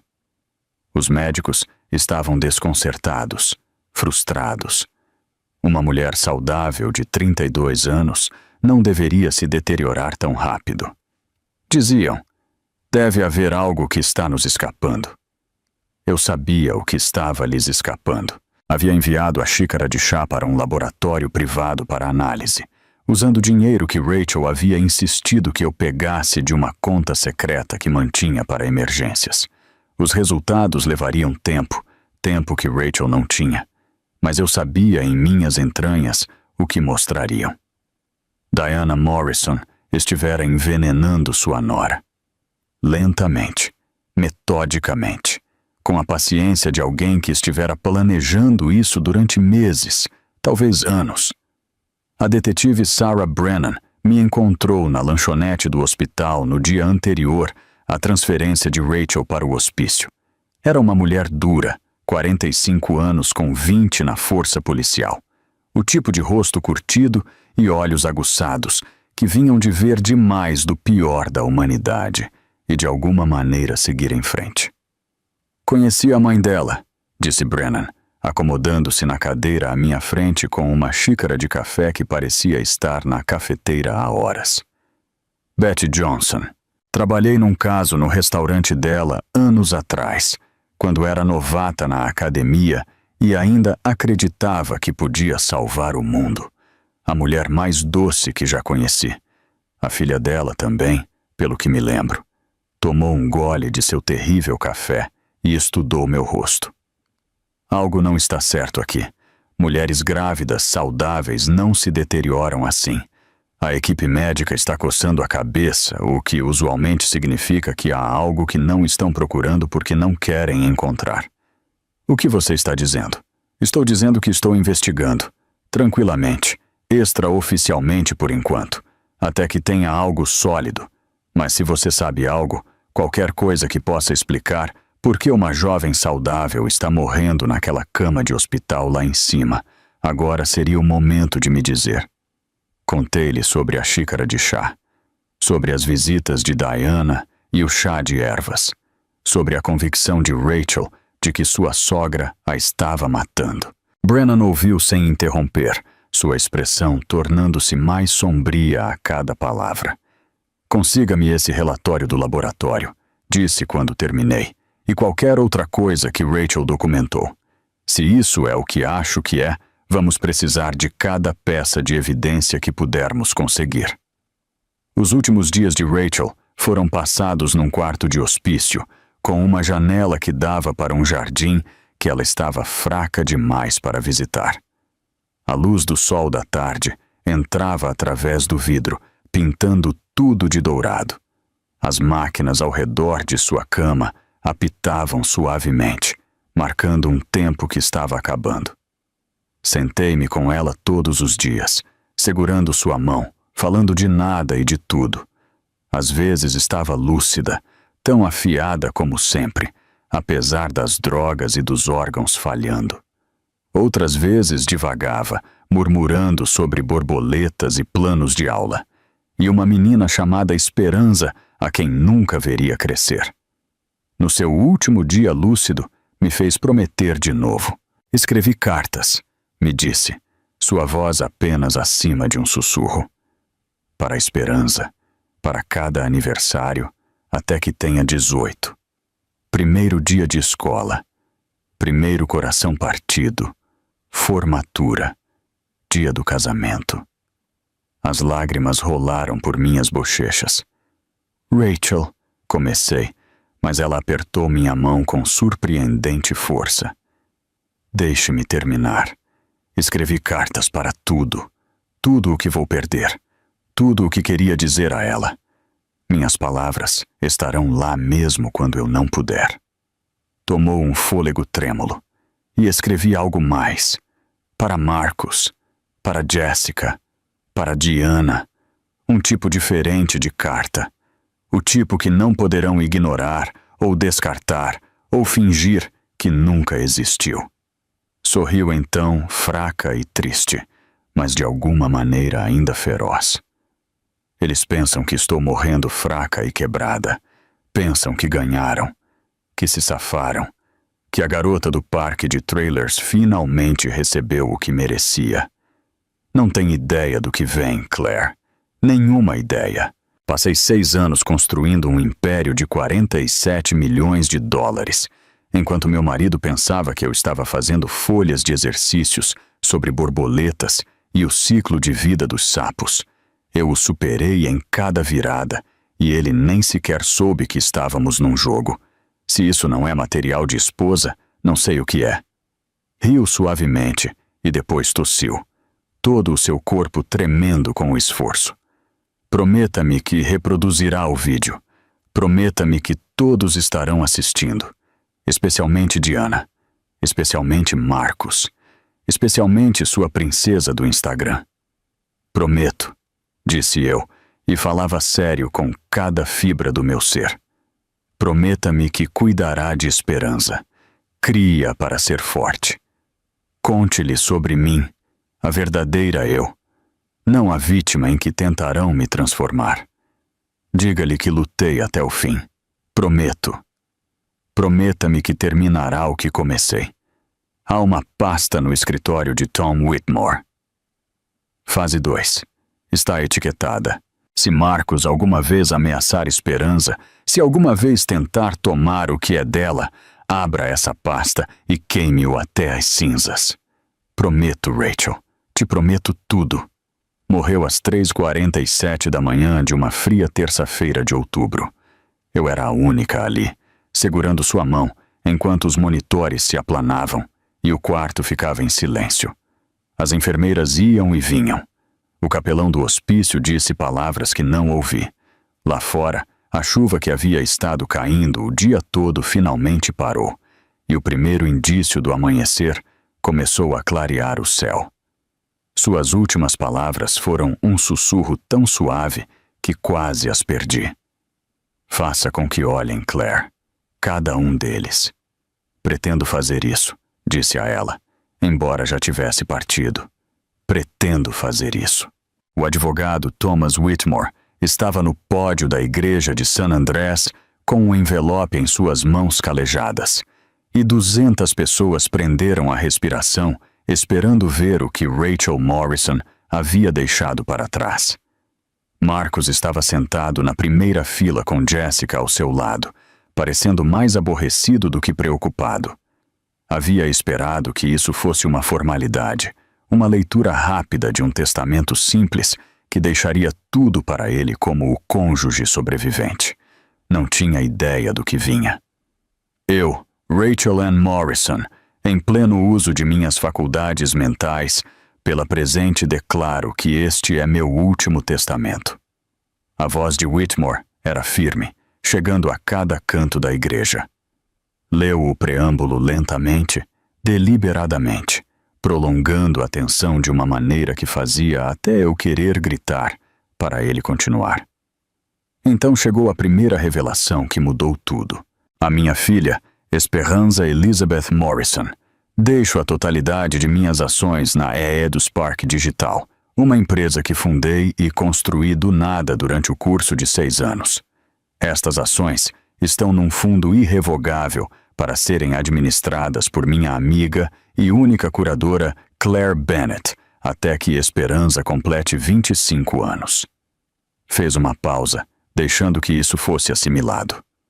No momento da minha morte, a Eduspark Digital estava avaliada em 47 milhões de dólares. As projeções atuais estimam que a empresa alcançará 80 milhões em valor dentro de 2 anos. O arfar que percorreu a igreja foi audível. A cabeça de Marcos levantou-se de golpe, sua expressão mudando de tédio para confusão e para algo parecido com o terror. Isso é impossível, disse ele, alto o suficiente para que todos ouvissem. Ela vendia planos de aula. Ganhava $200 por mês. Whitmore o olhou com o desprezo paciente de um professor, dirigindo-se a um estudante particularmente lento. A senhora Morrison era a única proprietária e diretora executiva da Eduspark Digital, a maior plataforma independente de recursos para professores dos Estados Unidos. A empresa foi estabelecida antes de seu casamento e mantida numa estrutura de fundo que proporcionava completa separação legal dos bens matrimoniais. O senhor nunca foi informado de sua existência porque a senhora Morrison escolheu não informá-lo. Diana Morrison pôs-se de pé num salto. Isso é fraude. Ela ocultou bens do marido. Isso é ilegal. É completamente legal, respondeu Whitmore calmamente. A empresa foi estabelecida antes do casamento. Todo o crescimento foi financiado através dos próprios lucros da empresa, não de fundos matrimoniais.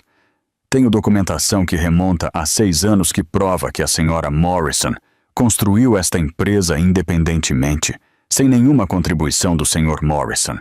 Talvez devesse se sentar, senhora Morrison. Diana não se sentou.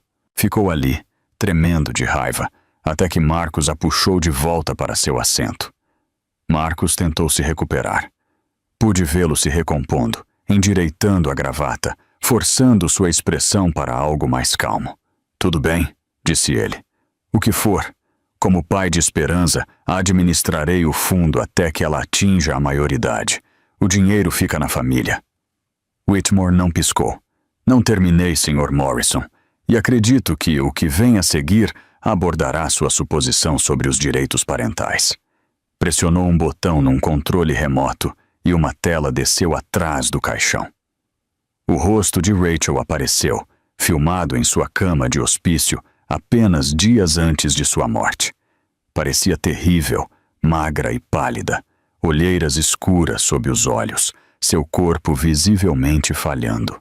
Mas seus olhos estavam vivos, ferozes, quase divertidos, de uma maneira que fez meu coração apertar de orgulho e dor na mesma medida. Olá, Marcos. Sua voz era fraca, mas clara através dos alto-falantes. Jessica, Diana, se estão vendo isso, eu parti, e provavelmente se sentem bastante confiantes agora. Fez uma pausa, deixando que isso fosse assimilado.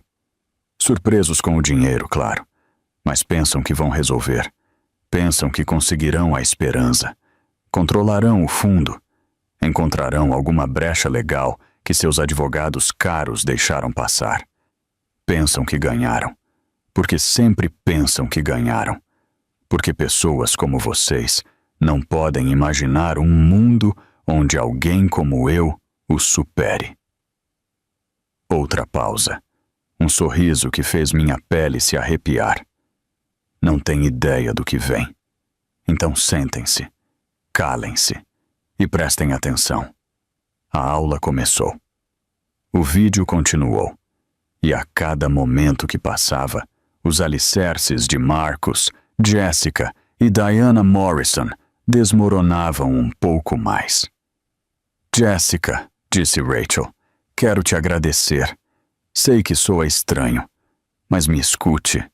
Quando descobri pela primeira vez sua aventura com meu marido, fiquei devastada.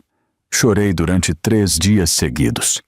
Pensei que minha vida tinha acabado, que tudo pelo que tinha trabalhado havia sido destruído por uma influenciadora do Instagram de 28 anos que não podia manter as mãos longe do marido de outra mulher.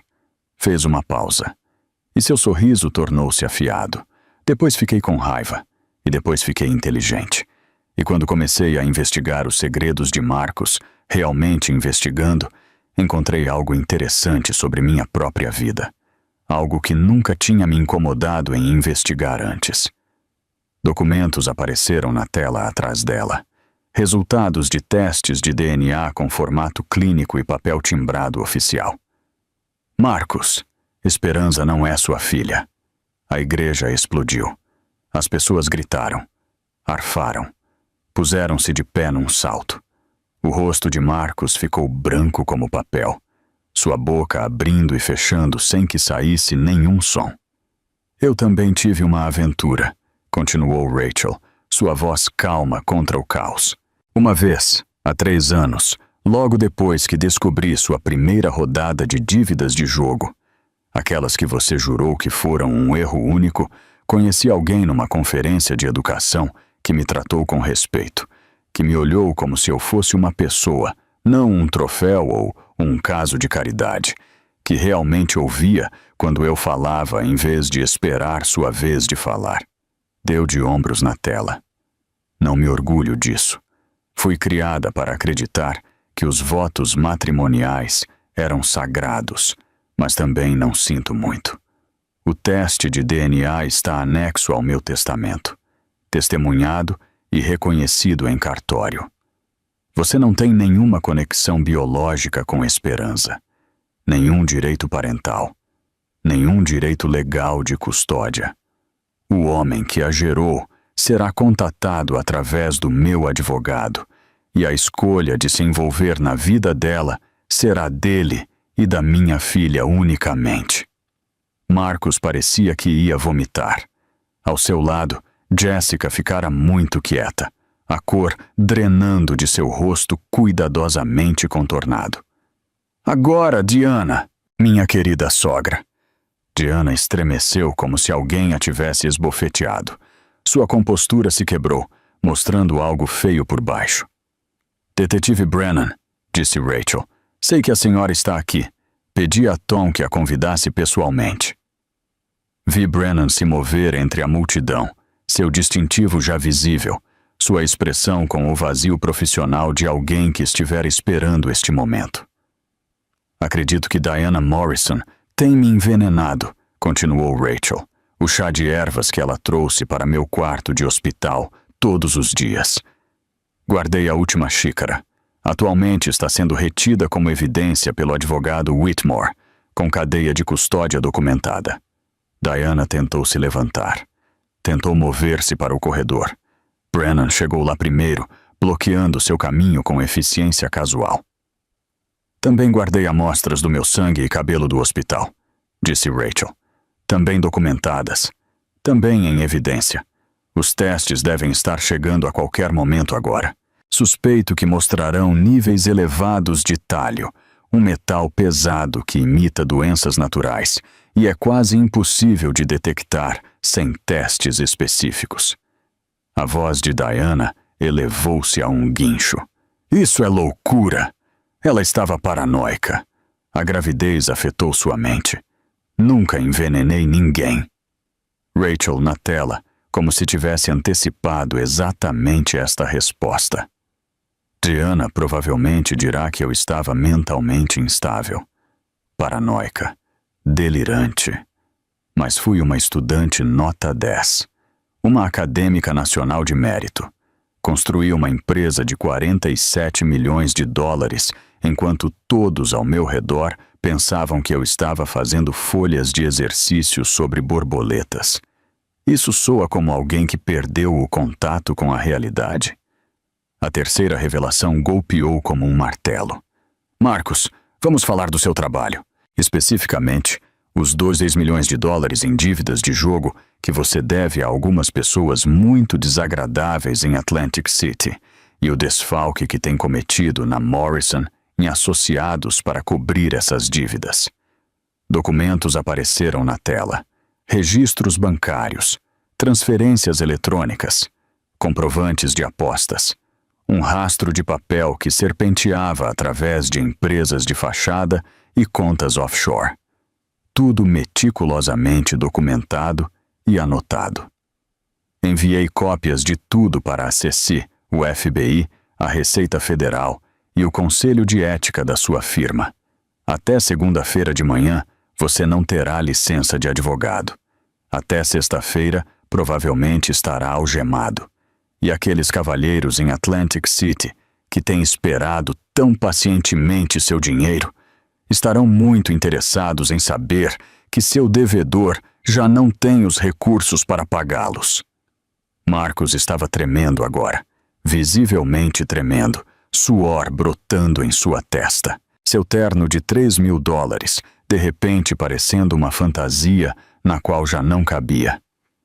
Mas Rachel não tinha terminado. Jessica, uma coisa mais, querida. Jessica, que estivera lentamente se afastando de Marcos, congelou no lugar. Sei que você tem vendido a informação privilegiada de Marcos para Greg Holloway, seu maior rival de negócios.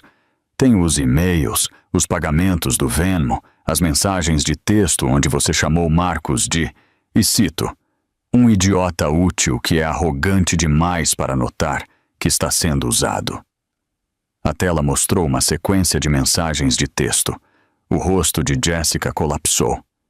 Marcos, sua amante tem destruído sua carreira de dentro, enquanto você estava ocupado me destruindo. Ela tem trabalhado para seu inimigo todo esse tempo, alimentando-o com cada pedaço de informação valiosa que você foi estúpido o suficiente para compartilhar com ela. Você pensava que ela te amava. Ela pensava que você era um degrau. Acho que isso os torna perfeitos um para o outro. Marcos virou-se para Jessica com assassinato nos olhos. Você estava trabalhando para o Greg. A compostura de Jessica se despedaçou completamente. Marcos, posso explicar? Não era assim. Só estava me protegendo caso as coisas dessem errado. Você estava vendendo minha informação. Eu poderia ir para a prisão por sua culpa. Ah, isso é ótimo. A voz de Jessica elevou-se a um guincho. Você é quem desviou dinheiro. Você é quem tem dívidas de jogo. Eu só me certifiquei de que estaria segura quando você inevitavelmente arruinasse tudo. Gritaram um com o outro no banco da frente da igreja, enquanto 200 pessoas assistiam e dezenas de telefones gravavam cada palavra. O funeral da minha melhor amiga tinha se transformado no reality show mais dramático que qualquer um deles já havia presenciado. Nunca subestime uma mulher calada, disse Rachel na tela, sua voz cortando através do caos. As águas tranquilas não apenas correm profundas, às vezes escondem um tsunami. E às vezes esse tsunami passou 6 anos aprendendo exatamente onde estão todas as falhas geológicas. Os carros de polícia chegaram à igreja de San Andrés 20 minutos depois que o vídeo de Rachel terminou. A detetive Brennan havia chamado reforços antes da segunda revelação, sabendo o que vinha, preparando-se para agir sobre 6 anos de evidência documentada. Diana Morrison foi escoltada para fora da igreja algemada, seus gritos ecoando nos tetos abobadados. Invocou o nome de sua família, seus advogados, suas conexões na sociedade de Connecticut. Nada disso importou. O oficial que a guiava até o carro patrulha parecia supremamente imperturbável por seus protestos. "Tenho direitos", gritou Diana. "Quero meu advogado. Isso é difamação. Aquela mulher era louca. Nunca envenenei ninguém." Os resultados do laboratório chegaram 2 dias depois. Talho, exatamente como Rachel suspeitara. Um veneno de ação lenta, que se acumulava no corpo com o tempo, imitando os sintomas de infecção e falência de órgãos. Diana havia estado dosando sua nora durante semanas, talvez meses, com a paciência e precisão de alguém que havia planejado cada detalhe. Passaria o resto de sua vida na prisão. Marcus recebeu intimações federais antes que pudesse sair da igreja. SEC, FBI, Receita Federal. Sua firma o demitiu antes do final do dia, emitindo um comunicado à imprensa chamando-o de uma vergonha para a profissão e uma desgraça para a comunidade jurídica. Seus bens foram congelados pendendo investigação. As passagens para a Costa Rica na gaveta de sua mesa nunca seriam usadas. Os credores do jogo vieram cobrar 3 dias depois. A fiança de Marcus fora negada por risco de fuga. Então, estava seguro sob custódia federal quando 2 homens muito grandes apareceram em seu apartamento vazio procurando seu dinheiro. Foram embora decepcionados, mas persistentes. Homens como eles tinham memórias longas. Jessica Crane foi presa por 17 acusações de uso de informações privilegiadas, conspiração para cometer fraude de valores e cumplicidade em crimes financeiros. Sua foto de fichamento tornou-se viral em horas. O rímel borrado, o cabelo emaranhado, o vestido de grife amassado da cela de detenção. Seus seguidores do Instagram caíram de 87 mil para menos de 8 mil da noite para o dia. Os comentários eram selvagens. Isso é o que acontece quando você troca a moral por um homem casado. Imagine perder tudo por um cara que já estava perdendo tudo. Ela realmente pensou que era a protagonista. Plot twist. Era o conto de advertência. Vi tudo se desenrolar das arquibancadas, sentindo uma estranha mistura de triunfo e dor. Rachel havia ganhado. Havia superado a todos que alguma vez a subestimaram e o havia feito do além-túmulo. Mas continuava morta e nenhuma quantidade de justiça podia trazê-la de volta. 2 semanas depois do funeral, Greg Holloway me contatou através do advogado Whitmore. Estava nervoso quando nos encontramos, brincando com sua xícara de café de uma maneira que parecia completamente incongruente com o impiedoso homem de negócios que Marcus sempre descrevera. Tinha 40 anos, bem-sucedido, bem vestido de uma maneira que sugeria dinheiro sem gritar sobre ele. Mas foram seus olhos que captaram minha atenção. Eram amáveis, genuínos, cheios de uma dor que refletia a minha própria. Eu a amava, disse em voz baixa. Só tivemos 3 meses juntos, mas eu a amava. Era a mulher mais extraordinária que já conheci. Inteligente, forte e divertida, e tão completamente inconsciente do quão extraordinária era. Baixou o olhar para as mãos. Ela não quis deixar Marcus na época. Pensava que podia consertar o casamento, salvá-lo de alguma maneira. Continuava dizendo que havia feito um compromisso, que tinha que tentar tudo antes de desistir. Quando percebeu que o casamento estava além da salvação, estava grávida. E então, tudo começou a desmoronar. Me mostrou uma fotografia. Rachel numa praia em algum lugar, rindo para a câmera, seu cabelo ondulando ao vento. Parecia mais feliz do que eu a vira em anos. Talvez nunca. Não sabia sobre esperança, disse Greg. Não até o funeral. O teste de DNA. Rachel nunca me disse que estava grávida da minha filha. Acho que estava tentando me proteger, ou talvez proteger a si mesma. Sabia que Marcus a destruiria se descobrisse. Levantou o olhar para mim. Seus olhos úmidos. Quero ser parte da vida de esperança. Quero ajudar a criá-la.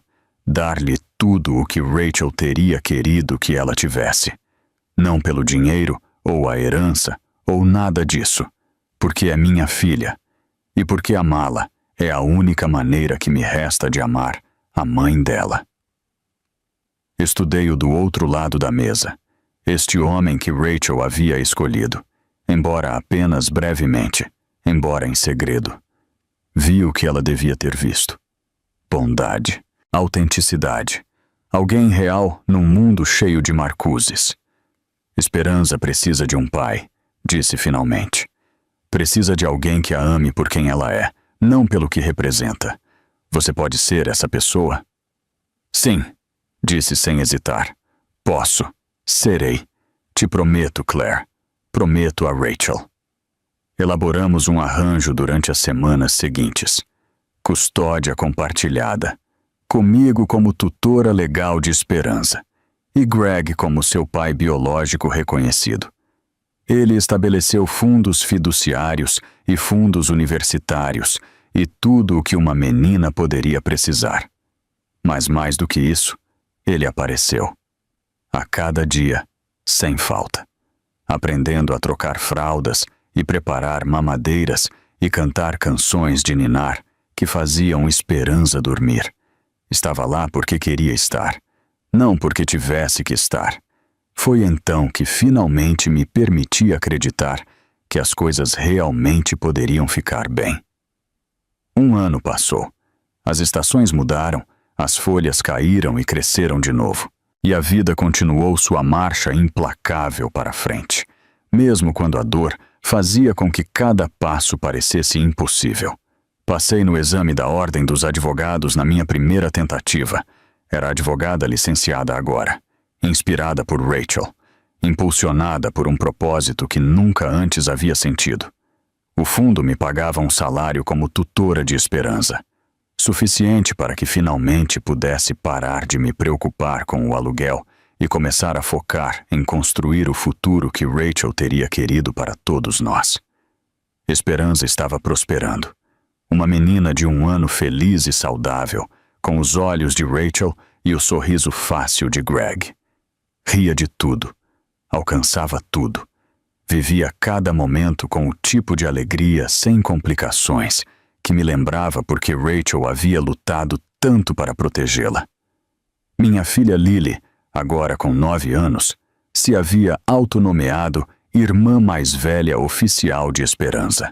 Lia histórias antes de dormir, ajudava com a hora do banho e anunciava a todos que conhecia que sua irmãzinha era a bebê mais inteligente, bonita e maravilhosa do mundo inteiro. Greg havia se mudado para Nova York para estar perto de nós. Alugou um apartamento 2 andares acima no meu prédio, perto o suficiente para ser parte da vida diária de Esperança sem sufocar a família não convencional que estávamos construindo juntos.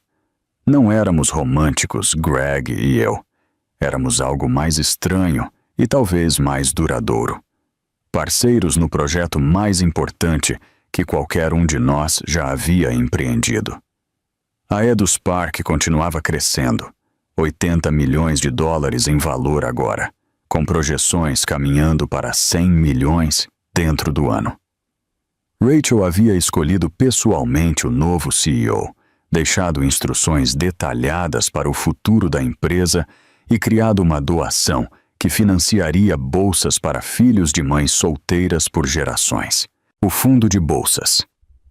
Betty Johnson, em honra à mulher que havia trabalhado toda a sua vida para que sua filha pudesse ter oportunidades que ela nunca teve. Betty mesma vivia numa casa confortável no Tennessee agora, paga pelo fundo. Finalmente havia se aposentado do restaurante. Finalmente havia parado de trabalhar turnos duplos. Finalmente tinha tempo para cuidar de seu jardim e chamar sua neta por videochamada todo domingo à tarde. A festa de 1º aniversário de Esperança foi pequena, mas perfeita. Balões cor-de-rosa enchiam meu apartamento. Uma faixa feita à mão declarava Feliz 1º Aniversário Esperança em letras desiguais. Cortesia das entusiasmadas habilidades manuais de Lily. Os convidados eram poucos, mas essenciais. Lily, Greg, Betty, Tom Whitmore. Pessoas que haviam amado Rachel e amariam sua filha em seu lugar. Levei uma pequena televisão para a sala, enquanto todos se reuniam. Rachel deixou vídeos para a Esperança, expliquei. Um para cada marco. 1º aniversário, 1º dia de escola, 1º coração partido, formatura, dia de casamento. Ela me pediu para reproduzi-los. O quarto ficou em silêncio. O rosto de Rachel apareceu na tela. Estava na cama do hospício, mas tinha passado o batom e arrumado o cabelo. Havia feito um esforço para parecer ela mesma mesmo, enquanto seu corpo falhava ao seu redor. "Minha querida Esperança", disse, e sua voz era fraca, mas quente, cheia de um amor que transcendia as limitações da gravação. "Feliz primeiro aniversário, minha menina. Se você está vendo isso, não estou aí para te abraçar, para beijar suas bochechas, para te ver lambuzar bolo por toda a sua cara e rir de alegria pela bagunça que fez." Sorriu e por um momento parecia quase saudável, quase como a Rachel que eu conhecera durante 25 anos. "Sinto tanto não poder ficar. Lutei tanto, Esperança. Mais duro do que lutei por qualquer coisa na minha vida. Mas algumas batalhas não podem ser ganhas. Não da maneira que queremos que sejam ganhas. Às vezes lutar significa saber quando soltar e confiar que as pessoas que você deixa para trás continuarão seu trabalho. Preciso que saiba algo importante. Tudo o que fiz na minha vida, tudo o que importou, fiz por você. Construí uma empresa não porque amasse o dinheiro ou o sucesso ou provar algo às pessoas, embora admita que essa última parte foi satisfatória. A construí porque sabia que você precisaria de proteção, porque sabia que haveria pessoas neste mundo que tentariam tomar o que é seu, que te olhariam e veriam apenas o que poderiam usar de você. Queria que tivesse armadura, recursos, independência. Queria que nunca precisasse de mais ninguém para sobreviver, para que quando escolhesse deixar entrar pessoas na sua vida, fosse porque as queria lá, não porque não tivesse outra escolha. Tomou um fôlego trêmulo. Seja corajosa, Esperança. Seja gentil. Seja inteligente. Trabalhe duro, mas não tão duro que esqueça de rir. Ame profundamente, mas não tão profundamente que se perca a si mesma. Defenda as pessoas que não podem se defender sozinhas. Questione tudo, especialmente as pessoas que te dizem para não questioná-las. E Esperança, uma coisa mais, a coisa mais importante que jamais te direi. Seus olhos encontraram a lente da câmera, olhando-me diretamente através da tela, através do tempo, através da própria morte. Nunca, nunca deixe que ninguém te diga que você não é nada sem eles. Você é tudo. Você é meu tudo. Você é a filha de Rachel Morrison. E isso significa que é mais forte do que ninguém sabe, incluindo você mesma. Eu te amo, para sempre e sempre, sem importar o que aconteça, sem importar quão separadas estejamos. Feliz aniversário, querida. O vídeo terminou. Todos estavam chorando. Betty segurava um lenço contra o rosto, seus ombros tremendo com soluços. Greg segurava Esperança perto, suas bochechas molhadas, sussurrando algo suave demais para que o resto de nós ouvisse. Lily se pressionou contra meu lado, seus braços ao redor da minha cintura. Ela não se foi realmente, né, mãe? Enquanto Esperança tiver esses vídeos... Não, bebê, disse eu, puxando-a para mais perto. Não se foi de jeito nenhum. 3 dias depois, chegou uma carta ao meu novo escritório de advocacia. Sem remetente. Carimbo postal do Centro Correcional Federal, onde Marcos estava esperando o julgamento. Abri com mãos firmes. O que quer que tivesse a dizer, não podia me machucar. Não podia machucar Rachel. Não podia tocar no futuro que havíamos construído das cinzas de sua traição. Li a carta. Claire, isso não acabou. Meus advogados estão trabalhando na evidência de DNA. Algo não bate. E quando eu provar que Esperança é minha, irei pela custódia. Irei pelo fundo. Irei por tudo o que Rachel me roubou. Nos vemos na corte. Marcos. Eu deveria ter sentido medo. Há 1 ano, uma carta como esta me teria enviado ao pânico. Mas havia passado 12 meses aprendendo a pensar como Rachel. Planejando para contingências. construindo arsenais de informação e documentação. Preparando-me para exatamente este momento, peguei meu telefone. Tom, sou Claire. Ele enviou uma carta. Sim, ameaçando com a custódia. Eu sei. Sei que Rachel se preparou para isso. Abri a gaveta da minha mesa. Dentro havia uma pasta grossa que eu nunca tinha aberto, etiquetada com a letra cuidadosa de Rachel. Fase 2. Se ele ameaçar a esperança. Abrir apenas se necessário. Rompi o selo e comecei a ler. Documentos, fotografias, gravações. Um pendrive etiquetado como seguro. E um bilhete escrito à mão pela minha melhor amiga. Escrito nas últimas semanas de sua vida. Claire, se você está lendo isso, Marcos continua lutando. Alguns homens nunca aprendem. Você os derruba e eles se levantam e continuam batendo. Não porque acreditem que podem ganhar, mas porque não podem imaginar nenhuma outra maneira de existir. A fase 1 foi o funeral, as revelações, as prisões, a humilhação pública. Esperava que isso fosse suficiente. Esperava que ele se arrastasse para longe e deixasse Esperança em paz. Mas eu o conhecia, Claire. Conhecia-o melhor que ninguém. Melhor do que ele se conhecia a si mesmo.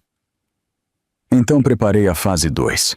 Ele não tem ideia do que encontrei durante aqueles 6 anos que passei documentando seus crimes. O que guardei, o que retive, esperando exatamente este momento. Ele pensa que o funeral foi tudo. Pensa que mostrei todas as minhas cartas. Está errado. Acabe com isso, Claire. Por mim, por Esperança, por cada mulher a quem alguma vez disseram que não é nada sem o homem que a está destruindo. Com amor sempre, Rachel. PS. Diga a Esperança que sua mãe diz oi. E diga a Marcos. Cheque mate. Sorri. O mesmo sorriso que Rachel havia usado em seu vídeo do hospital. Confiante. Feroz. Pronta. Rachel, disse suavemente. Mulher brilhante, aterrorizante e magnífica. Quantas mais surpresas você me deixou. Comecei a ler o conteúdo da pasta. Nomes. Datas. Evidência de crimes que faziam as revelações do funeral parecerem multas de estacionamento. Munição suficiente para manter Marcos na prisão por décadas. Para destruir o pouco que restava de sua reputação. Para garantir que nunca representasse uma ameaça para Esperança ou ninguém mais jamais. Fora da janela do meu escritório, a cidade se estendia em todas as direções, milhões de vidas desenrolando-se em seus próprios dramas privados. Em algum lugar sob custódia federal, Marcus Morrison provavelmente estava se parabenizando por sua carta ameaçadora, imaginando que ainda tinha poder, ainda tinha opções, ainda tinha uma chance. Estava errado. Rachel tinha certeza disso. Peguei meu telefone para ligar para Tom Whitmore, para começar o processo da fase 2, para terminar o que minha melhor amiga havia começado. A justiça é paciente, pensei, lembrando as palavras que haviam aparecido na tela ao final do vídeo do funeral de Rachel, mas nunca esquece. Eu também não esqueceria. E assim é como Rachel Morrison, uma mulher que todos subestimaram, uma mulher a quem chamaram de lixo de trailer e chata. E nada sem seu marido, provou a todos que estavam errados do além-túmulo. Ela nos ensinou algo importante hoje. Nunca subestime uma mulher calada. Nunca assuma que o silêncio significa fraqueza. E nunca, jamais acredite que o dinheiro e o poder podem protegê-lo das consequências da crueldade. Porque aqui acreditamos na justiça, acreditamos no karma e acreditamos que as caladas sempre são as mais perigosas.